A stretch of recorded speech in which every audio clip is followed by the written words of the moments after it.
kasih buat kemenangan demi kemenangan yang kami boleh terima dari Tuhan. Kami bersyukur, bahkan kalaupun kami belum melihat jawaban dari doa-doa kami mau tetap memilih percaya kepada Allah yang besar, kepada Allah yang sanggup membelah laut, yang meneduhkan badai. Engkau Allah di atas segala Allah, Engkau Tuhan yang dahsyat dan luar biasa. Kami buka hati dan pikiran kami untuk pewahyuan yang Tuhan mau bagikan buat setiap kami. Kami mohon Allah Roh Kudus belas kasihan-Mu, mampukan kami menerima kebenaran ini, mampukan kami melakukannya dalam kehidupan kami sehari-hari. Kami ingat Mazmur 107 ayat 20, disampaikannya firman-Nya dan disembuhkannya mereka. Sehingga setiap jemaat-Mu Bapa yang mendengarkan firman ini, jantung mereka disembuhkan Tuhan, ginjal mereka disembuhkan Tuhan, dari ujung rambut sampai ujung kaki mereka beroleh kesembuhan, jiwa mereka dipulihkan Tuhan. Terima kasih banyak Tuhan Yesus. Kita yang siap dengar firman Tuhan sama-sama katakan amin, amin, amin, amin.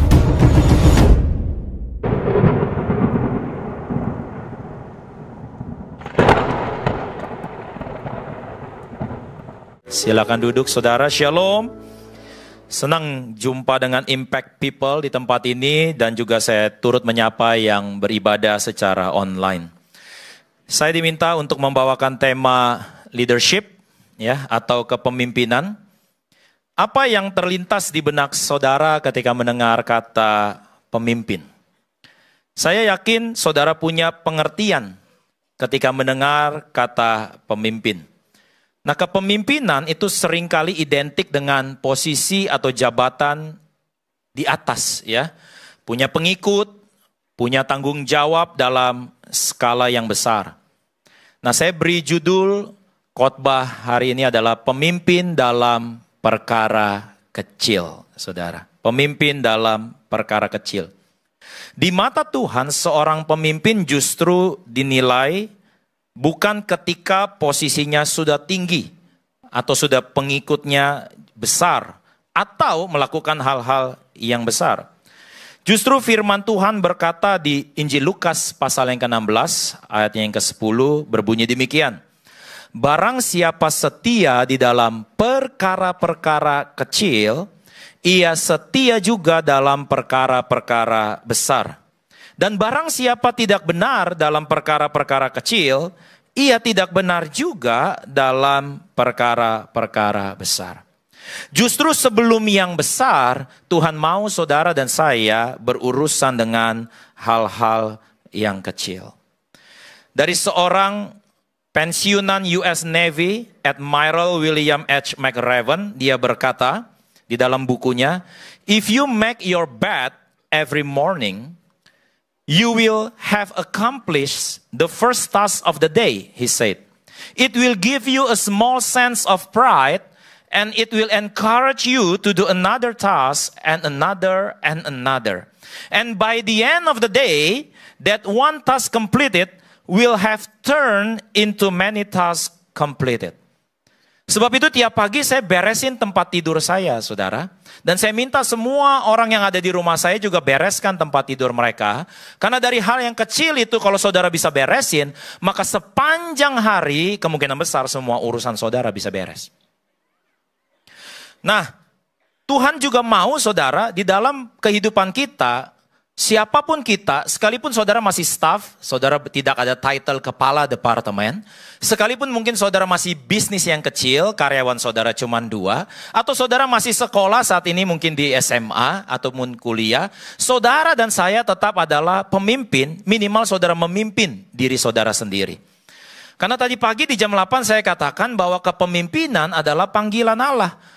Kepemimpinan itu bukan sekedar posisi atau jabatan, bukan sekedar follower saudara banyak, tapi kepemimpinan adalah ketika saudara punya impact kepada satu orang atau lebih.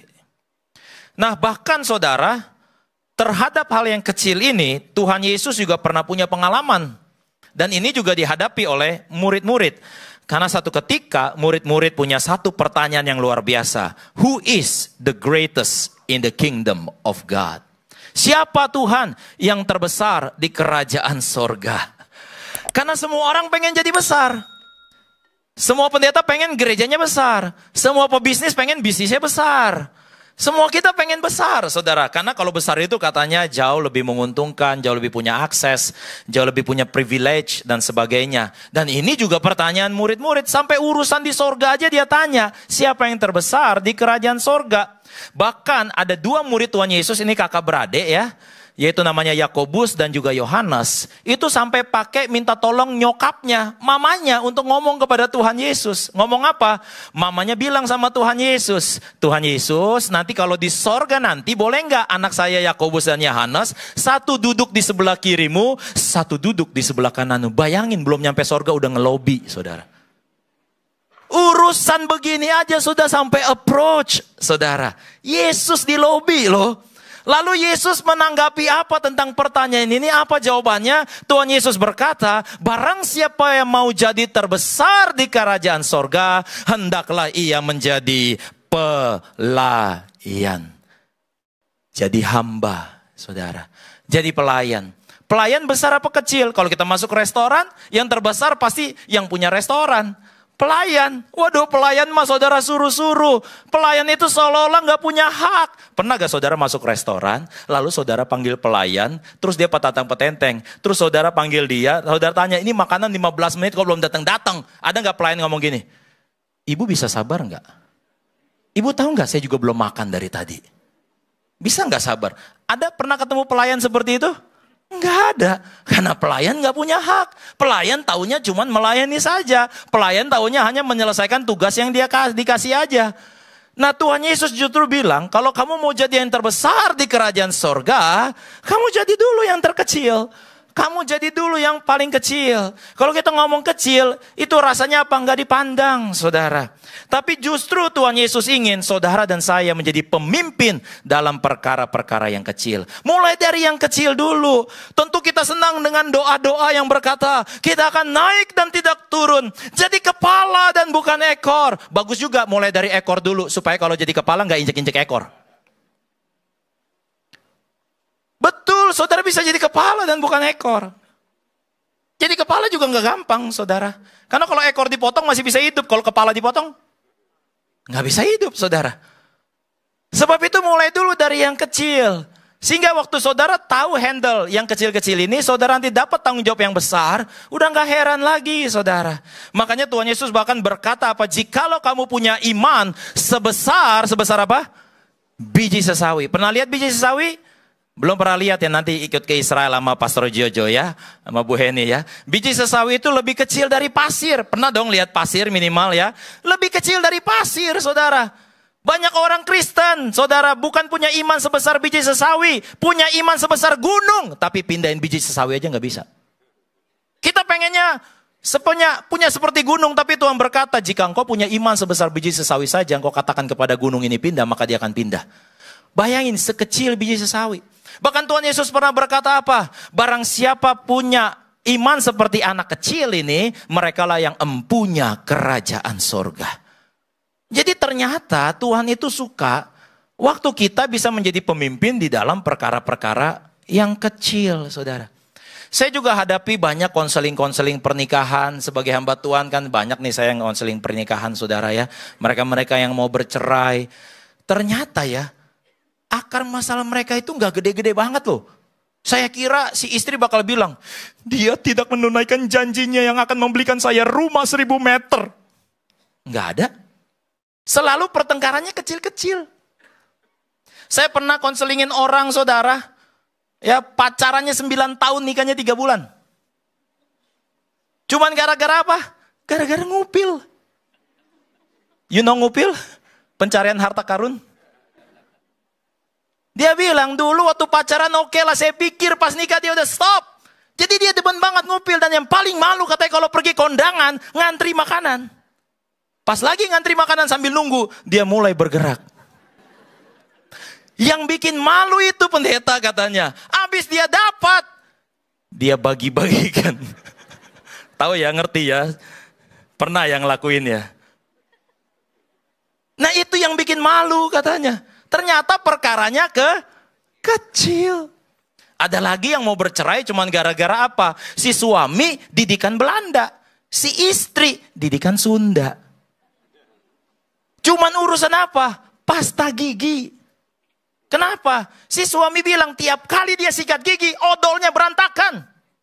Tahu odolnya berantakan? Karena pencetnya bisa di atas, bisa di tengah, bisa di bawah. Nah maunya si suami tuh lu pencet odol dari bawah. Jadinya rapi. Udah gak usah senggol kanan kiri. Dari bawah rapi. Si istri entah dari atas, tak ini. Udah mau habis, dia lipet-lipet. Siapa di sini yang gitu? Masih ada dikit Pak.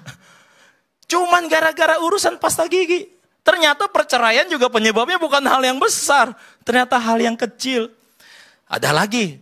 Mau bercerai. Udah 15 tahun pernikahan. Saya tanya kenapa? Nggak cocok. Nggak cocok anak 3. Terus saya tanya begini dong. Kapan terakhir kali bilang I love you ke suami? Dia jawab 15 tahun yang lalu di depan pendeta. Hah?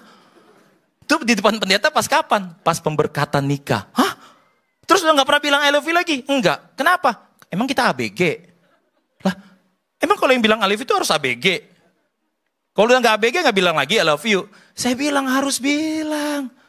Kita ini kan harus saling memuji, saling bermazmur, firman Tuhan katakan. Ya walaupun dulu ada kepercayaan orang tua dulu bilang apa? Jangan sering dipuji nanti dia besar kepala. Coba pernah gak saudara lihat orang yang dipuji-puji terus hidrosepalus?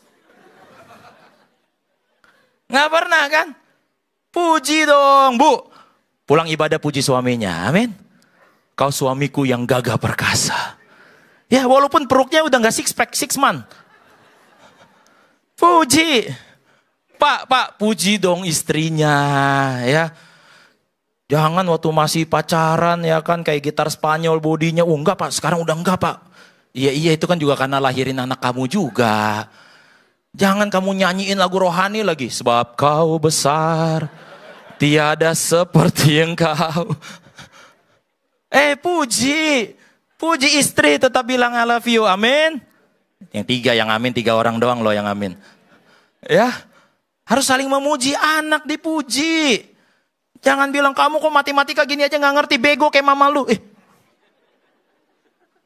Kalau pinter kayak bapaknya katanya. Hal-hal kecil loh. Ya, diberkati anaknya sendiri, jangan dikutukin. Saya pernah lihat suami istri berantem di tengah mall, serem juga kalau ibu-ibu udah ngomong loh. Dasar kamu laki udah gak ada otak. Hah, gak ada otak?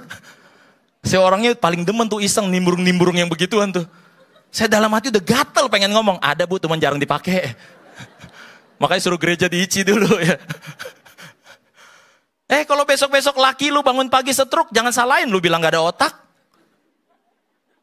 Berkati dong. Ini hal-hal kecil doang, kecil-kecil doang nih. Berapa banyak nih menurut survei pertengkaran terjadi 10 menit sebelum tidur di ranjang? Ya, ini survei. Udah mau tidur, ngomongin masalah. Kamu udah tahu belum ini? Kenapa kamu ngomong ribut? Makanya doa sebelum tidur. Bapak-bapak di sini pimpin doa. Amin. Harus berani pimpin doa. Baru-baru ini saya konseling. Istrinya nangis. Pak, bayangin tiap doa aja dia suruh saya. Bapak-bapak nih ya, jangan nyuruh-nyuruh nih. Saya nggak pintar ngomong Pak Pendeta. Saya kasih abis ini ketemu saya ya, saya kasih doa malam ya. Dicatat ya. Jadi nanti pas doa malam baca itu doanya ya.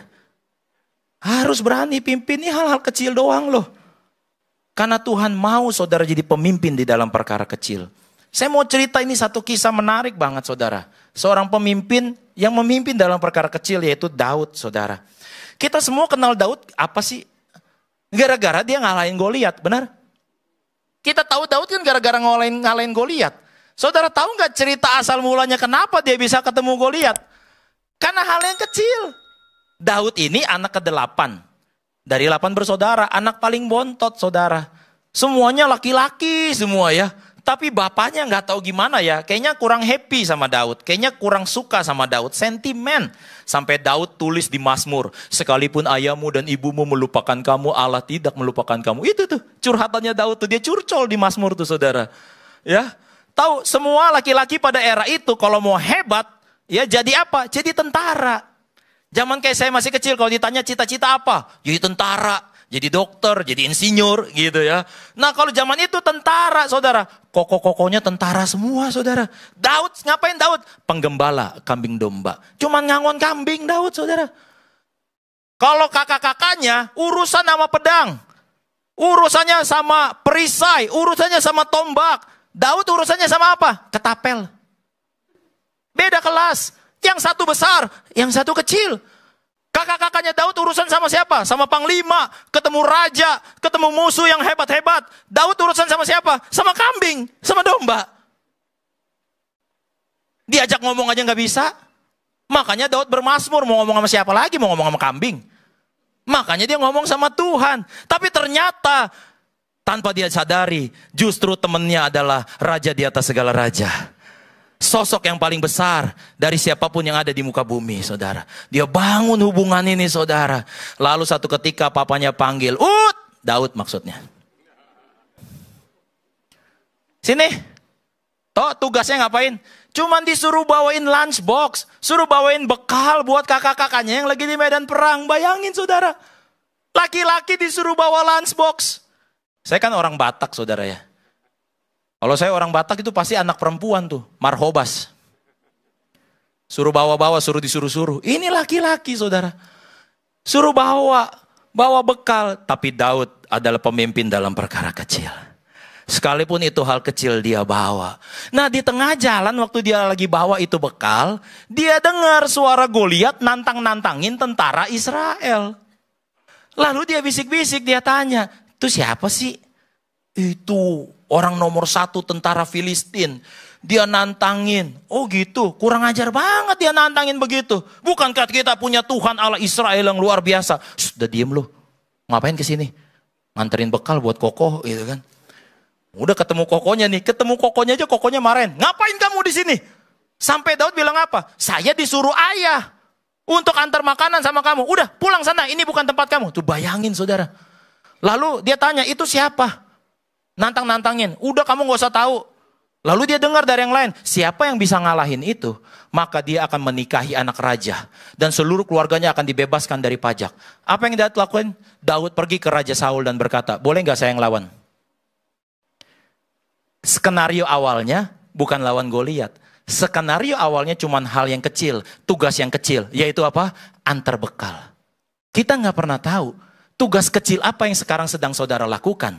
Tapi Tuhan sedang merancang untuk saudara ada di tempat yang tepat, di waktu yang tepat. Dan saudara bisa diberkati berkelimpahan. Tepuk tangan dulu buat Tuhan Yesus. It's just a small thing. Kalau kita bilang anak muda sekarang, receh. Cuman receh. Hal yang kecil. Tapi akhirnya dia datang kepada Goliat yang besar. Dia juga gak bawa yang besar. Yang kocaknya, yang lucunya, Raja Saul pakein dia baju tentara, kasih dia pedang, kasih dia perisai. Lalu dia bilang apa? Gak cocok, gue keberatan semuanya. Udahlah, lepas aja lah. Ya udahlah, gak usah lah. Dia datengin si Goliat yang besar. Sampai-sampai Goliat bilang apa? Anjingkah aku ini? Sehingga engkau mendatangi aku dengan tongkat. Bayangin, di mata Goliat, Daud itu cuman tongkat, saudara. Cuman tongkat. Untung pas Goliat bilang anjing ke aku ini, Daud bilang amin. Makanya dia bilang apa kepada Goliat? Kamu datang dengan pedang lembing, dengan semua tentara yang hebat yang besar. Aku datang dengan nama Tuhan semesta alam yang besar. Karena aku punya Tuhan yang besar. Gak apa-apa, gue masih kecil. Gak apa-apa bisnis gue masih kecil. Gak apa-apa karir gue masih kecil. Gak apa-apa saldo gue masih kecil. Gak apa-apa tugas gue masih kecil. Tapi kalau engkau berjalan bersama Allah yang besar, engkau akan cakap tanggung segala perkara. Tuhan akan beri saudara perkara-perkara yang besar di dalam kehidupan saudara. Mari kita menjadi pemimpin di dalam perkara kecil, saudara. Bahkan Goliat bisa jatuh bukan dengan pedang, bukan dengan senjata yang besar, tapi dengan batu yang kecil. Yang Daud pilih 5 batu dari sungai. Yang Daud lesatkan dengan ketapel yang dia punya. Karena yang kecil itu, saudara, kalau saudara kasih ke Tuhan, maka jadi sesuatu yang luar biasa. Karena waktu ada 5.000 orang kelaparan, saudara, Tuhan juga kasih makan dengan 5 roti dan 2 ikan. Mungkin hari ini saudara bukan cuma punya 5 roti 2 ikan. Mungkin ya tabungan saudara cuma segitu, ya karir saudara masih segitu, pangkat saudara masih segitu. Tapi Tuhan mau mulai dari yang kecil ini saudara. Saudara share, saudara lakukan yang baik, saudara punya sikap yang besar, sehingga Tuhan akan mempercayakan saudara hal-hal yang besar, saudara. Ada 3M yang saya mau share daripada firman Tuhan ini, saudara. Yang pertama, M pertama adalah mulai dari yang kecil. Mulai dari yang kecil ini ada 3, saudara. Apa? Hal-hal yang kecil. Coba apa hal-hal yang kecil? Beresin tempat tidur, hal yang kecil, saudara. Bilang terima kasih, hal yang kecil, saudara. Minta tolong, hal yang kecil, saudara. Tahu nggak ciri orang kuat? Ciri orang kuat adalah orang yang mau minta tolong. Itu ciri orang kuat, saudara. Hal-hal yang kecil, bagaimana sikap saudara, itu akan menentukan bagaimana Tuhan akan memberkati saudara di hari-hari ke depan. Bagaimana nih, pulang dari tempat ini nih, saudara berdiri dari kursi, saudara lihat ke bawah. Kalau ada sampah, ambil. Buang ke tempat sampah. Oh, kan bukan tugas saya, tugas usher, tugas pelayan gereja. Come on, mulai dari yang kecil, engkau bisa jadi pemimpin. Ambil itu sampah, jadi gerejanya tetap bersih. Saya aja kalau ke toilet, saudara, keluar dari toilet, saya udah kayak orang Jepang, saudara. Saya bersihin tuh toilet untuk yang berikutnya pakai, saudara. Sampai segitunya, terserah kata orang apa. Tapi saya mau menjadi orang yang seperti itu, saudara. Mulai dari hal-hal yang kecil. Bagaimana sikap kita terhadap orang tua kita. Setiap bulan ke orang tua juga saya memberikan uang, saudara. Orang tua, mertua saya enggak miskin kok, orang kaya kok. Tapi firman Tuhan berkata, hormatilah ayah dan ibumu. Saya yakin semua orang tua di sini enggak ada yang mau minta uang sama anaknya. Semua keinginan orang tua saya yakin, cuman pengen anaknya berhasil, benar? Tapi kalau anaknya memberikan sesuatu kepada orang tua, itu ya, anak-anak muda di tempat ini nih, ya. Itu orang tua seneng loh. Iya loh, dia seneng loh. Wah, diperhatiin, bukan berapa nilainya. Saya walaupun pendeta, saudara, saya nggak pernah khotbahin mertua saya. Kalau tiap kali ketemu, saya ajak makan. Saya bikin happy. Ya, saya kasih angpau, walaupun dia nggak butuh. Dia pernah bilang, jangan tuh, nggak usah, papi ada uang kok. Bukan karena supaya harta papi bertambah. Tapi ini mau menunjukkan, karena papa mertua saya belum Kristen, belum percaya Yesus. Jadi saya bilang, karena ini Yesus yang suruh. Ini saya mau tunjukin bahwa Yesus itu ngajarin hormati orang tua. Saudara, orang gak akan bertobat gara-gara saudara bilang kalau gak percaya Yesus masuk neraka. Orang bertobat kalau hidup saudara seperti Yesus. Mulai dari hal yang kecil, saudara contoh Yesus. Amin. Ya, Yesus mengubah semua dunia ini. 5.000 pendeta? 10.000 murid? Enggak, muridnya cuma berapa? 12, tapi powerful semua. Saya lihat di sini lebih dari 12. Berarti Tuhan akan pakai saudara semua untuk memberkati bangsa ini, saudara. Haleluya. Ya, dari hal yang kecil. Yang kedua apa? Dari yang kecil apa lagi yang kedua? Saudara, mulai bagaimana sikapmu terhadap orang yang kecil. Apa itu orang yang dianggap kecil? Gimana sikap saudara terhadap pembantumu? Sekarang keren nama pembantu, ART. ART apa? Asisten rumah tangga. Serem kalau lihat berita-berita kan. Bagaimana ART diperlakukan tidak baik. Nah bagaimana saudara nih yang di gereja nih? Kalau saudara makan siang, jangan sampai mereka cuma nonton. Kasih makanlah. Berapa sih uang saudara keluar gak akan bangkrut juga. Bilang kanan kirinya, jangan norak gitu. Ya. Jangan kayak orang, waduh dia bisa makan, dia bisa hebat. Orang-orang kecil yang di sekitar dia gak bisa dapat apa-apa. Hei, saya mau bilang ya, Naaman itu dulu jenderal hebat di perjanjian lama. Saudara sakit kusta. Akhirnya dia bisa sembuh gara-gara saran siapa? Saran pembantunya. Karena pembantunya bilang di Israel ada nabi yang hebat. Kalau Tuhan ke sana siapa tahu Tuhan bisa sembuh. Gara-gara Naaman dengerin sikap orang kecil. Dengerin orang kecil saudara. Naaman akhirnya disembuhkan dari sakit kusta. Jangan-jangan yang menolong saudara nanti orang-orang kecil di sekitar saudara. Kalau saudara jahat sama mereka. Saudara nggak baik sama mereka. Sikap saudara norak sama mereka. Hati-hati. Tapi saya yakin pulang dari tempat ini semua saudara bertobat. Ya. Jangan kasih sisa-sisa saudara. Kan berkali-kali saya bilang, saudara pulang juga ada orang parkiran. Bagaimana saudara memberkati. Ya mereka udah duduk di bawah kotak itu, di dalam kotak itu panas saudara. Panas. Ya, kalau kembaliannya cuma 5.000 udahlah ikhlasin aja saudara. Coba nanti saudara praktekin. Ya kan biaya parkir 15.000. Saudara kasih 20.000. Saudara lihat tuh di papan kotak itu kan ada nama tuh penjaga tukang parkir itu. Ningsih misalnya. Maaf ya kalau ada yang nama Ningsih di sini ya. Saudara kasih 20.000 terus saudara bilang gini, Ningsih, kok Bapak tahu nama saya? Tuh ada. Ambil aja kembaliannya. Tuhan Yesus memberkati. Nanti saudara lihat mukanya deh. Seperti dia lihat air di padang gurun. Cuma dapat goceng aja senangnya begitu. Saudara berkati orang besar. Coba abis ini saudara pergi ke seorang laupan gitu ya. Coba saudara cari bos saudara. Saudara kasih pizza. Dia ngomong apa? Dia bilang terima kasih. Dia bilang tau gak? Ada maunya ye. Bener gak? Berkati orang besar, ongkosnya lebih mahal. Saya thank you-nya kagak ada. Coba saudara pengemis di pinggir jalan, saudara kasih nasi warteg 10.000. Semua didoain. Keturunan saudara didoain. Buyut saudara didoain. Bisnis saudara didoain. Kesehatan saudara didoain. Coba ya enggak? Jadi kalau misalnya di gereja, nanti dibilang sama pendeta Petrus, ya siapa yang mau didoain ke kanan. Saudara mau cari pendoa syafaat. Saudara berkati mereka. Mereka akan bersyafaat buat saudara. Cuma 10.000. Ongkosnya lebih murah saudara. Bagaimana saudara memperhatikan orang-orang kecil? Saya suka bilang saudara, bahkan sama supir. Supir bos saudara. Waduh baik-baik deh ya. Karena bos itu kalau lagi stres, macet di tengah jalan, dia curhatnya ke supir. Supir ini bisa jadi jalan promosi hidup saudara loh. Ya bagaimana sikap saudara terhadap supir? Semua orang-orang kecil ini saudara akan menentukan. Yang ketiga terhadap apa? Berkat yang kecil.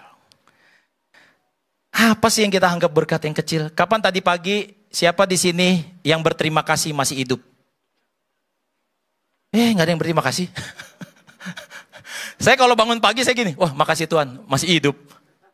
Iya, berapa banyak orang nggak bangun-bangun? Nafas itu saudara terima kasih gak masih bernafas? Gratis lagi. Gibayang nggak kalau Tuhan charge satu hirup 5 rupiah? Terus malaikat bilang bisa pakai QRIS. Miskin langsung kita saudara. Kita masih bisa bernafas itu Tuhan baik. Amin. Ya. Kadang-kadang hal-hal kecil nih kita, berkat kecil kita anggap udah biasa. Take it for granted. Saudara punya gembala seperti Pastor Jojo, bersyukur gak? Pernah bilang gak sama dia? Terima kasih udah mau jadi gembala saya. Ya. Pendeta capek loh saudara. Mulai dari anak lahir dia berkati. Sampai orang mati dia kubur saudara. Kebayang gak?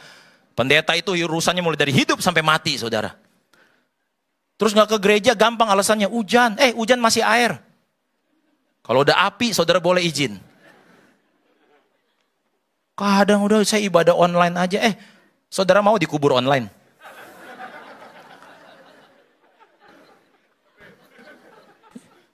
Saya nih berapa banyak. Pak Pendeta tolong dong. Keluarga saya meninggal nih tolong dong kuburin. Hah? Jemaat siapa? Enggak dia gak pernah gereja. Ya udah kubur diri sendiri. Pas hidup gak gereja, pas mati cari pendeta. Gimana ceritanya? Bersyukur saudara punya hamba Tuhan. Siapa yang mau didoakan besok-besok nih ya, minggu depan kan ada Pastor Jojo sama Bu Heni kan, samperin. Ada yang mau didoakan Pastor?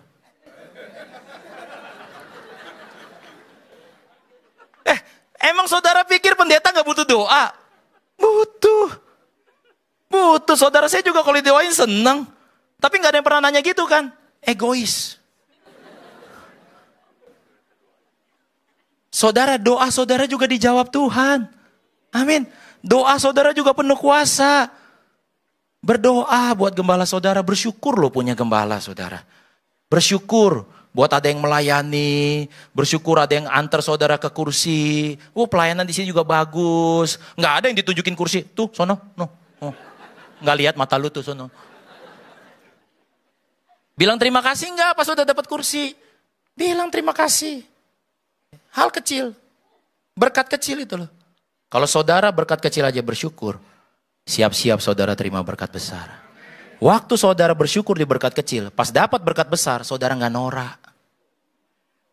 Ingat nih semua di sini, walaupun kau hari ini belum banyak gelang emas dan cincin emas, di sorga nanti jalanannya emas. Bu, jangan pada norak di sorga ya. Jangan lu kerok-kerok aspal sorga ya. Emas kapan lagi dikerokin lagi? Norak tuh. Biar kata saudara gak punya ART di rumah, di sorga nanti saudara punya ART. Namanya malaikat.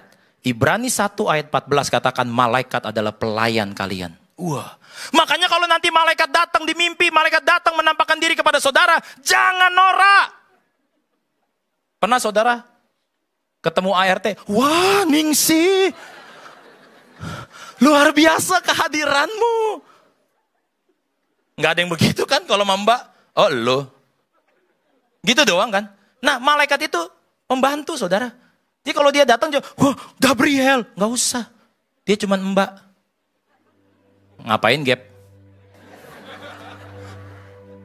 Jangan norak. Yesus nggak mati buat malaikat. Yesus mati buat saudara. Yesus menebus saudara, tidak menebus malaikat. Saudara anak Allah. Saudara berharga. Dan Tuhan mau saudara mulai dari yang kecil. Mulainya dari siapa Pak? Dari saya. Mulainya dari saya. Jangan nunjuk-nunjuk orang, mulainya dari saya. Kapan mulainya? Sekarang. Yang mau mulai sekarang lambaikan tangannya. Tolong Asyir catat, fotoin, absen. Mari kita jadi pemimpin. Mulai dari perkara yang kecil saudara. Pemimpin itu gak harus besar. Gak harus tunggu tinggi dulu. Sebagai penutup saya ingatkan kepada saudara. Saya udah berapa kali khotbah di sini. Karir pertama saya itu guru olahraga. Guru olahraga. Tahun 2006 sampai 2011 saya guru olahraga. Tuhan bawa saya lebih tinggi lagi, lebih tinggi lagi. Tapi buat saya gak ada perbedaan. Saya masih bisa makan, nongkrong di pinggir jalan, duduk. Semua pada bilang, waduh kok bos duduk di sini? Ya, siapa kita? Apa sih senangnya dipanggil bos? Orang datang ke saya di tempat golf, Laupan. Apa sih senangnya dipanggil Laupan? Orang saya lahir gak bisa apa-apa. Saya lahir bahkan pakai baju dipakai nama mama saya. Nanti meninggal pun kita dipakein bajunya. Ada jenazah yang pakai baju sendiri. Biar gua pakai sendiri dulu. We were nothing. We were nothing. We will be nothing. We become everything because Jesus. Karena Yesus kita ada saudara. Apa sih yang kita mau banggain? Sebab itu kita cuma bangga sama satu hal. Untung kita punya Yesus. Karena kita punya Yesus, kita bisa bangga. Kita bisa panggil dia, ya Abah, ya Bapa. Mari kita berdoa, kita bangkit berdiri. Terima kasih banyak Tuhan Yesus. Sudah mau menjadi Bapa buat setiap kami. Terima kasih sudah menebus kami dengan darah anak-Mu yang tunggal Yesus Kristus. Terima kasih sudah menulis nama kami di kitab kehidupan di sorga. Terima kasih kalau kami boleh ada dan mendengarkan pewahyuan ini. Sehingga apapun posisi yang Tuhan sedang percayakan buat kami, ibu rumah tangga kah, seorang suami kah, seorang pebisnis kah, seorang profesional kah, seorang mahasiswa kah, kami percaya Tuhan mau untuk kami bisa mulai dari hal-hal yang kecil. Mulai dari diri kami sendiri dan mulai sekarang. Karena kami percaya Tuhan akan kasih kami perkara-perkara yang besar.